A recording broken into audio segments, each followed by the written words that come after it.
So, when I discovered with more clarity that my relationship to rest had a lot more to do with how I conceptualized myself and my worth in the world, everything changed.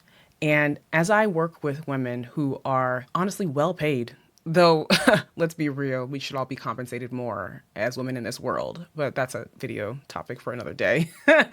But well paid and heavily relied upon, both professionally and personally, that kind of what got them to where they are today, it is serving as an Achilles heel for the future, for the path ahead.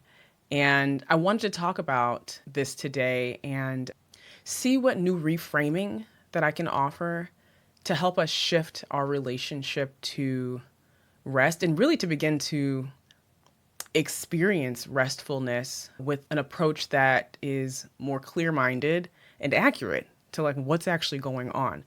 Hello again, my name is Monique R. Shields, and I am an executive coach to high-powered and incredibly ambitious women who are giving a lot.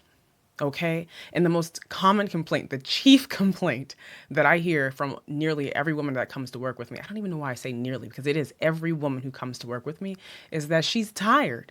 She's exhausted. Exhaustion is the word, exhaustion is the vibe. And us beginning to work through why she's exhausted, when we peel back those layers and get real as to like what is going on here, we make ourselves victims to exhaustion in ways where we actually have a lot more agency and control. And I want to help women regain that sense of ownership and control and not victimhood, and to feel sort of yanked in every direction in their life because they have a lack of clarity of this concept. So I think it's hard to have a conversation about a relationship to rest unless we have actually defined what I think we are confusing rest for, and then sort of what's happening after that. So we all know this. We belong to this culture right now where rest is positioned as something that is aesthetically pleasing. It's a spa day. It is a trip, booking a trip to Bali, booking a trip to, wherever it is in the world that is gorgeous and is filled with more spas and having massages and maybe getting a cat nap here and there. All of that is beautiful, honestly. I think it's gorgeous for us to find spaces to lay our bodies down, literally be slathered in the finest oils, to smell beautiful, aromatherapy scents, and to see, you know, beautiful things in beautiful countries or in beautiful spaces, and to value that. One of the things that I think about in our American society, just with the way that wellness and healthcare is set up and basically placed behind a very high paywall, is that in other countries, it is a part of their universal healthcare package. I learned this when I went to Australia, to have a massage every other week or so. Like, and it's covered by insurance. It's a part of like a basic necessity that someone with trained hands should help massage and move some of the tension through our bodies that are naturally going to build up, and just understanding the health benefits, the therapeutic nature of that work in making it baseline health care, right? So this is not to like totally dismiss or discount those kinds of things as contributing to our restedness.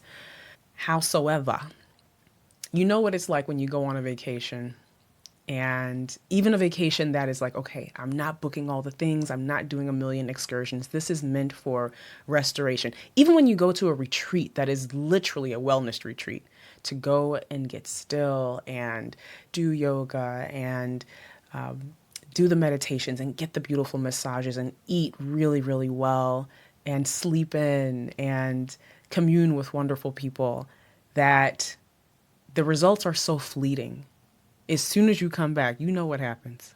As soon as you come back, it takes no more than 24 hours in many instances. Sometimes it's the first hour of that Monday when you hit your desk again, for almost everything that you opened up and unwound to wind right back up again, right?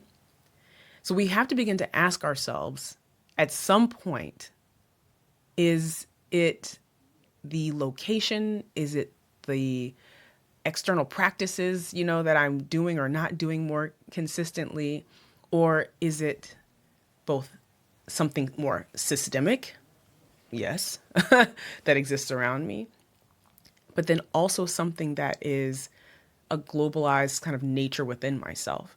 Is there something that I am doing and how I'm showing up, the expectations that I have, maybe explicitly or not so explicitly, maybe implicitly set with those who engage with me, both professionally and personally? Honestly, sometimes it's the personal relationships that are the biggest drains on our feeling of restedness.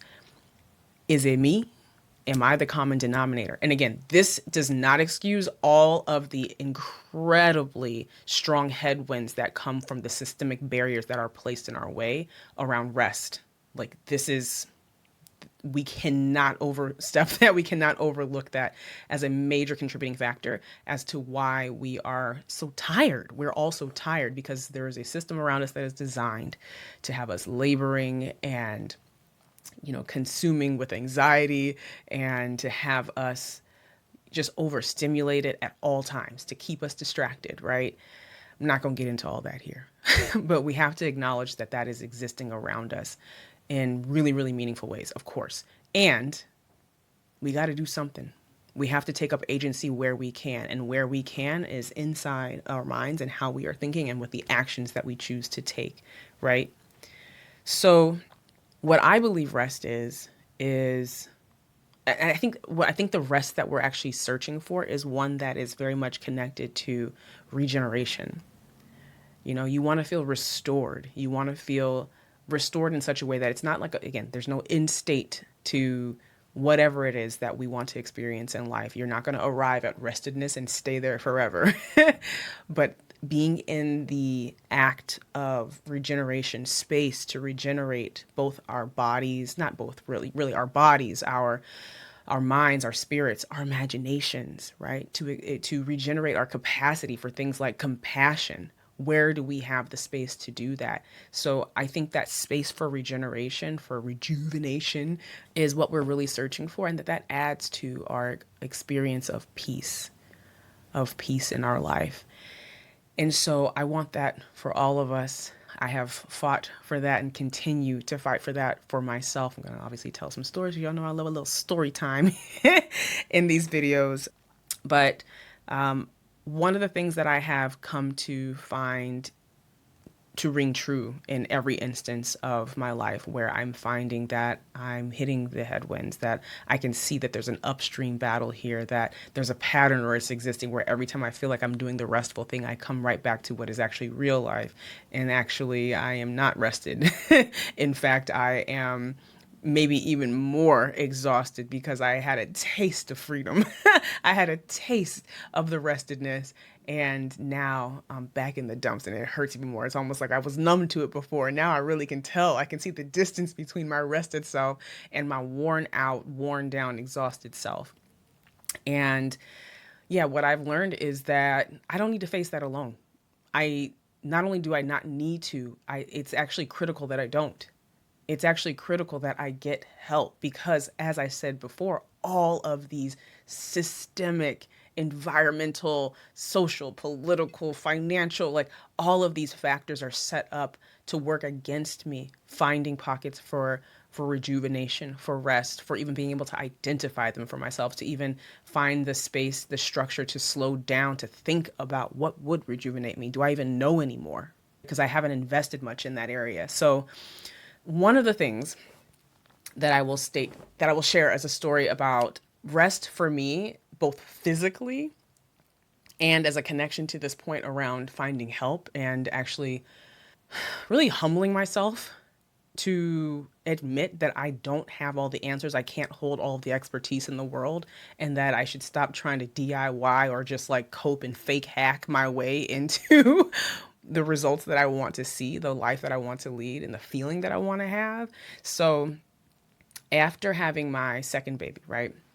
Mother of two, my second kiddo, the road, if for those of you who have birthed children, The road to postpartum recovery is a bumpy and confusing one, oftentimes. I'm not going to speak for everybody's experience, but I can tell you for me, I love being a mother. I did not love all of the physical experiences, the changes, the emotional roller coastering of what it means to like physically bring a child into this world, energetically bring a child into this world and to recover from that, right? So, of course, there are the sleepless nights with a tiny baby. Of course, there are all the changes that your body is going through, the milk production, you trying to understand your relationship to calories, to from daytime to nighttime. I remember feeling like I dreaded the night because I knew that I was going to be sleep deprived. And I started developing like each day just built upon the previous with the sense of PTSD, and I'm using that kind of loosely here, but that's really, I mean, I really felt like I had just gone to war the night before and I had to do it again tonight. And until I don't know how long this could last, months and months and months. I don't know how long this is going to last, but it feeling like I am so dangerously close to the edge of breaking. And once that subsided, once I had like, okay, you're a sturdy baby now, you're not a little newborn, and I'm getting a little bit more sleep, I started feeling, I guess, the worst of the experience had kind of faded away into the background. And I was like, okay, I have some brain cells functioning. Some things are starting to fire again. And I'm getting closer to being in some sort of a rhythm with rest and alertness and my own sense of productivity and contribution. So that was maybe 3 or 4 months out. Let's say after like 6 months out after having my kiddo. And I know because it was my second child that, postpartum can be postpartuming for a while. Honestly, when I talk to other mothers, it's between that 18-month and 2-year mark that's when you really, the hormones really settle down and you feel like maybe you've got your feet beneath you again. You're like, oh, there you are. Then whoever the new version of yourself is, but you feel like more of a whole human again. And so I knew that road might be long, but with my daughter, first of all, she slept a little bit better than my baby boy, but I didn't recall feeling the level of exhaustion that I continue to feel with him even after 6 months, 8 months, a year out, when I might get a full night's rest, but wake up feeling like a train had hit me. And I'm like, what is going on? So I'm hydrating better. I'm using sleep tape on my mouth because that's like the latest trend on the internet to get your parasympathetic, system working. And I think I was getting like incremental improvements, but I wasn't finding the real payout that I was looking for. And I think I was really avoiding because I have my own hangups around our healthcare system and, who I can trust with what, who can blame me as a woman of color in this country and who do I go to? But I wasn't really asking the question. I was just kind of sitting with the anxiety of like, well, I don't have a good person to go to. I don't know, but I wasn't looking.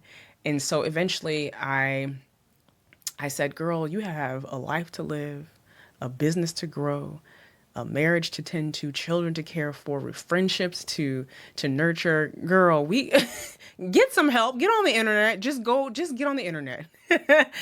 And because I had actually reached out at some point, I finally did reach out and start talking to some friends, but nobody really had an answer. We're all out here in these healthcare streets trying to figure out how to get ourselves well. And one post led to the next, and I landed on this woman who was a nutritionist, but she specifically focused on women in their mid to late 30s and early 40s who were maybe approaching or already in perimenopause and who have been active and but feeling this these different symptoms. And she had a workshop that I went ahead and bought. It was very inexpensive. I don't think it was even $50, that I bought to learn about iron deficiency, because one of the things I had done was just my annual physical and it showed that my iron levels were low, but it wasn't a big deal to me because doctors don't tend to make a big deal about iron deficiency in anybody. They were like, oh, if you want to take an iron supplement, and until you're dangerously too late. So this workshop, this online workshop that I took, I went ahead and invested, like I said, it was under $50. And I was like, let me take a chance. I can definitely afford to do this, especially because I need to understand what's going on with me. And nobody is seeming to be able to help me figure this out. And I learned so much in that little, maybe 1 hour, 90-minute workshop that she had posted about iron deficiency and ferritin levels. And by the way, if you are a human, make sure your doctor is checking your, not only just your iron levels, but your ferritin levels when you get lab work done. Just a little, I'm not a medical professional, but just a little tip. Check that out. Your iron, your ferritin being your iron stores. So mine were incredibly low. I went and got those checked, and then after I was so impressed with her video, I hired her and I said, I need your help. So this nutritionist, an expert in her career, I hired her onto my personal team to help me figure out what is going on with how exhausted I am in my body. And let me tell you something. I have grown to become the kind of woman who will never let $100, $1,000, $5,000 stand between me, $10,000 stand between me and what it is that I need to know to feel well, to feel clear, to feel strong, to feel grounded, because all of those things equate to my ability to, first of all, feel like myself, feel good in my life, which is priceless. Second of all, they enable me to create more money. So if we're not solving for the things that are keeping you feeling small and exhausted or weak and lost, or, whatever the thing is, girl, cough that up. Stop playing with yourself, and this is, of course, if you can stretch and do it, and in many cases it may feel like a stretch, but I'm not talking about, hey, you can't have groceries now, you can't pay your rent because you did this. Don't, obviously, right? But when you have the opportunity to stretch, to get the support, to get the community, to get the expertise that you need, don't cheap out on yourself. Cheap out on your shoes. Well, I don't know. But cheap out somewhere else, even just for a season. So anyway, working with her turned my life around. I'm not going to include her details here because I want to be thoughtful about, especially, on the internet, broadcasting who you should or should not work with and why medically. But I will say that it is fair for you, if any of what I'm talking about for you specifically, as we're talking about rest, if your physical rest is what is being impacted, like you feel physically exhausted, physically tired, that looking into resources like a nutritionist. But again, notice what I shared there about who this nutritionist was. I first saw her on Instagram, watched a bunch of her videos. I binged her content to understand what is her expertise, because there's a lot of nutritionists in the world. But is she speaking to me? Okay, she's speaking to the phase of life. She's using language that is connecting to specific symptoms that I'm having. It was like she was inside my life, in my body, in my head. I was like, okay, let me cough up this, $40-$50 or whatever it was to take her course. I was able to test drive that course and saw just gained so much value from that. But I wanted to, I guess what I want to do is just really emphasize that it's not about throwing money at anything at all times. You can test drive these things. There are lots of experts who are online who are sharing what they're really great at and who they work with and why and where their credentials come from and all that kind of stuff. Look into it, see what actually resonates specific to your needs, your goals, or what it is that you're struggling with. If the things are really lining up and connecting with some specificity, give it a try. Not all things are going to be perfect. I happen to have found a really great experience with this woman, but I vetted her each step of the way, right? Look at what people are saying. Actually, if somebody writes papers, if somebody is on YouTube sharing their perspective, or on Instagram, like I found her, get into their content, into the details of it. Are they speaking with clarity about what it is exactly that you're going through? So anyway, that experience of me waking up like a train was trying to take me out every single morning went away. She and I did a GI map. We did some new blood work, and we did a hair test. I don't know what that's called, but I had to send in a hair sample to do like mineral testing to understand where certain mineral levels are in your body. This is not run-of-the-mill stuff that you're going to get at your annual physical on default. These are things that, a specialist who is specifically focused on whatever it is that you need to be focused on. These are the things that these are the tools that are at your disposal. And these are the things that they're going to look at because it is within their focus area, their specialty. And it turned so many things around. I realized that my adrenal gland had been running on overdrive and I needed really high doses of vitamin C. I also learned a lot about the fact that supplementing iron when you have an iron deficiency, it's only one piece of the puzzle. It's also about iron absorption. And there's a whole set of, pieces of, let me start that over. There is a whole, I guess, there's a whole sequence of events that need to take place in order for the iron that you ingest to make it to where it's supposed to go in your bloodstream. And it could be everything from your gut microbiome, which she focused heavily on. That's why I had to do that GI map. And, or it could be the minerals and how one mineral supports another. For instance, I learned as a quick tidbit that my copper was also low. This was one of many things. Do not try to copy anything that I've done within this within this one experience, because there was a full map of what was specifically going on inside my body that directed this. But it helped me make certain nutritional choices where she's like, oh, what foods have more copper in them? Because she's also a nutritionist. She wasn't pushing a bunch of supplements and things on me, although I did have to do some supplements for a period of time to kind of right side some stuff. But after that, it's been about how do I support myself mostly with food. So anyway, huge lesson there around physical exhaustion and how we can push ourselves to invest, first to investigate, but then to invest in the support that we need around expertise that we do not have when it comes to our bodies. Okay.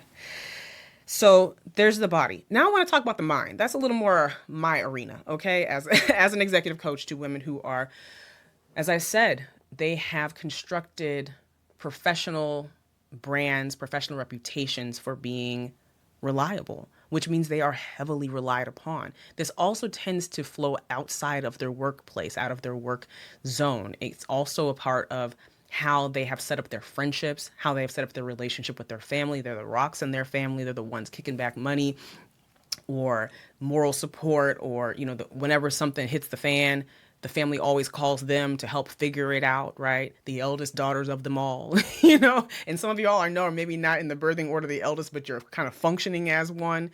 So you have this sort of setup around you that is reinforcing a mindset, a self-concept, more accurately, that you are holding about yourself. And one of the things that I want to make really, really clear and apparent is that you will never be able to rest if your unrestfulness, your productivity is the thing that deep down in the recesses of your brain and your subconscious believes is what's going to secure you love. If love is tied to your output, which for many of us, it is to at least some degree, but especially when it is to a great degree, where it's like, I will finally have earned my place here on earth, my usefulness. Finally, I'm worthy of actually existing. And little clues to this are things like work being how we earn rest. No. Work is how we contribute. It has nothing to do with how we earn rest. There's that podcast called Earn Your Leisure, which I get what they're saying, because there is something to doing what we know we need to do to create space for leisure. But I think we cannot lose track of we cannot overstep the fact that is based in the reality of a capitalist system. So it is true that when it comes to capitalism, you have to have capital to earn the leisure, because the leisure is behind a paywall. So you got to have the money to pay through the wall to do leisurely things. Okay? That is a clear reality, and that is unfortunate, but it is what it is at this point in time. That is not the same thing as holding really like a moral or ethical belief that there's like almost a moral imperative inside of you that I am a good and worthy of rest person. I'm a person who's good and worthy of rest, rather, if I work hard enough for it. We can't hold those beliefs, y'all. We cannot buy into that because that spirals us into the kind of overwork that sends us home with diagnoses at far too young an age, that burns us out because we didn't know when to stop. Because when are you ever going to stop doing whatever is required to access love and belonging and worthiness? When would you ever stop? I'm not going to stop doing anything that stands between me and love and worthiness and connection and belonging. I'm not going to stop. That's too much to risk. And so us beginning to examine what is the thought that I'm thinking? Working with a therapist, again, inviting in that help to maybe understand a little bit of where that thinking came from. But even aside from that work, which I believe in therapy, period. I've had wonderful luck with therapists and have had multiple therapeutic journeys that have changed me fundamentally. And beyond that understanding of like, well, what is the origin? What is the source of this thinking? What were those early experiences, traumas, relationships, whatever, that caused me to think this way? Once you've identified, oh, you're thinking this way, you have agency today to do something about it, to make some new choices with it, and to then engage in, I think, two ways where we have a lot of agency is in our relationships, how we choose them, how we interact, and our environment, how we choose them, how we interact with them. And so first deciding, well, if this is who I have maybe been, or this is a big part of who I have been around rest or around work, which is obviously tied to rest, who is it that I want to be?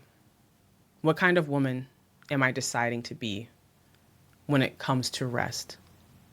What do I need? What do I want?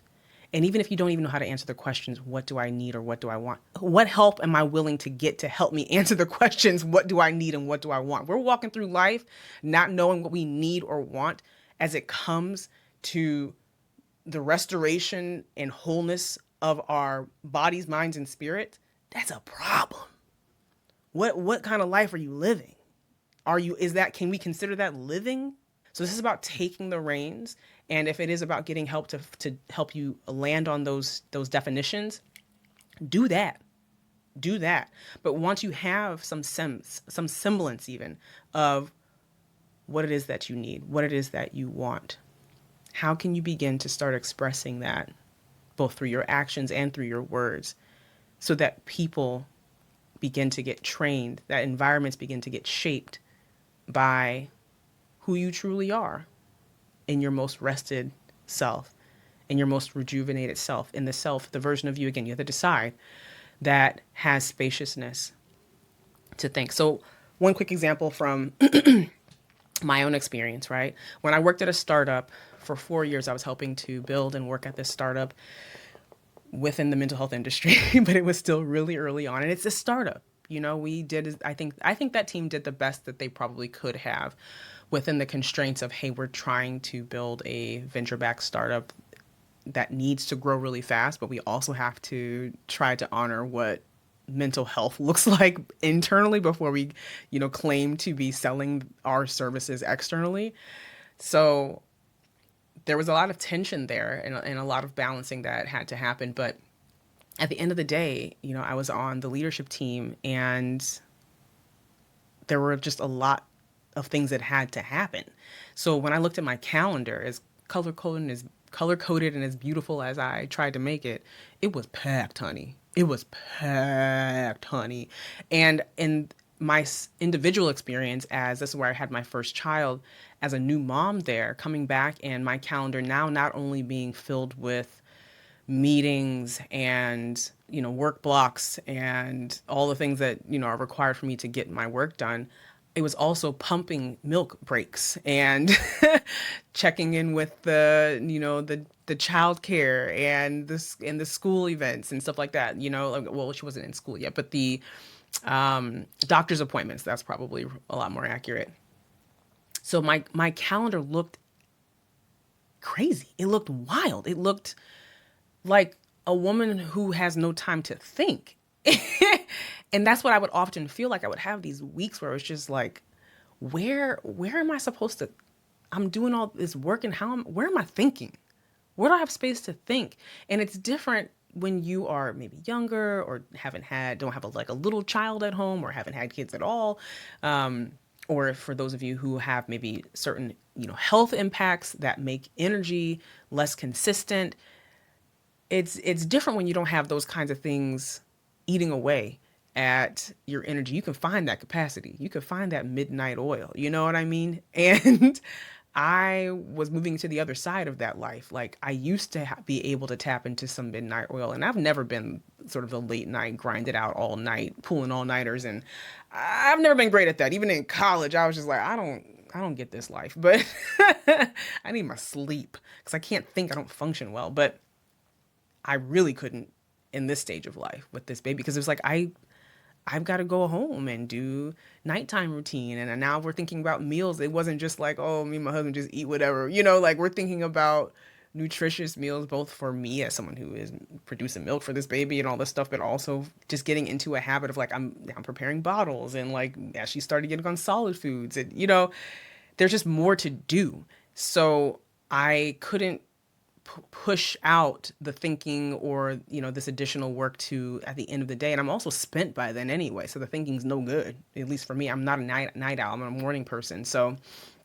I had to make a decision, and ultimately the decision led me to starting my own executive coaching practice. I loved coaching. I knew that from that work that I had done with the startup, and I decided I wanted to coach on my own terms and specifically focus on women and do the work that I do every day today. And as I did it, I made the clear determination that within this work, with the privilege of controlling my time, that I'm going to put my well-being, my relationships, my family first. So when I look at my calendar now, it is wild to me, honestly. Some years I'm making, multi six figures in this business year over year. I have been for several years now. And when I look at the calendar that produces that and how I have some weeks, I've had some years, especially in those postpartum years I was talking about before, where I was like, I have very little capacity. I scaled everything down in terms of my output to like maybe 30% capacity, and my revenue would double because I was only doing the things that actually mattered. Externally, other people they pick up on that vibe. They pick up on how you move. They see you're the kind of woman who does what the priorities are. You're focused on doing what matters, not trying to do everything at all times for everyone, everywhere. When you are that person, then people will always say, oh, Monique's got it. Monique don't care. She's good with anything. Monique is easy. Monique's available. You know what? Let me kick this over to her. But that's because of who I've decided I am. People will say, okay, well, that's who you've decided you are, and that's how I'm going to treat you. It's not because folks are trying to mistreat you necessarily. Okay, that's a whole other topic. But oftentimes it's just like, I've opened the door to this. This is the pattern that I've set of what it looks like to be reliable, dependable, attached to, lovable. And the outcome of that is you're wide open, and people expect a lot from you. And it may not even be of the highest priority for you or for them. It's just kind of like, well, this is something. I don't want to do it, or I just need somebody, and I'm not even filtering. There's no filter. There's no filter of criteria of like, oh, this is Monique worthy. This actually fits into what I know she's focused on, or what I know she's really good at, or what I know she's open to or interested in. It's just, I'm just going to throw spaghetti at that wall. And then we wonder why our relationships, our environments exhaust us. Is because of what we project onto them, is what we're training our environments to do, right? Our relationships to do. And so, yeah, my color-coded calendar now is pretty sparse most weeks. Honestly, I have full days off. Every week I have at least one whole day where I do not take any meetings unless it is an emergency or Oprah calls. I have a couple of days. Maybe I'll do a separate video of how I sort of map out my time, both weekly, monthly, quarterly, yearly. Maybe I'll do something like that for y'all. But I'm very intentional about space. I'm looking for a lot of white space on my calendar. When I don't see enough white space on my calendar in any given week, it makes me. And I get to carving. I get to removing things. I start pushing stuff around because it's like I don't need to do everything all the time. Certainly, there are seasons where there's a little more of a push. I go through sprints. Sometimes I'm experimenting. Sometimes I have weeks, especially when I'm ovulating. Y'all, I be hitting it. I be hitting it because I feel good. I feel energized and in the momentum of that. And I'll be getting ahead of things and I'll batch record things and I'll just, why not strike while that iron is hot? It feels good. Why not? Do I push through in certain or circumstances when when something just has to get done? Yes. Yes, but the difference is I recognize with clarity what actually has to get done and what's like could be nice to get done or actually doesn't need to be done at all. Not by me. Okay. So I hope that me sharing a little bit more of my perspective, my journey, and some of my practices, my thinking around what it can look like to have a different relationship with yourself, this self concept as the driver of your experience of rest. I hope that this has served, and I look forward to coming back on tomorrow to share even more about this journey of ambition without compromising ourselves. All right, y'all.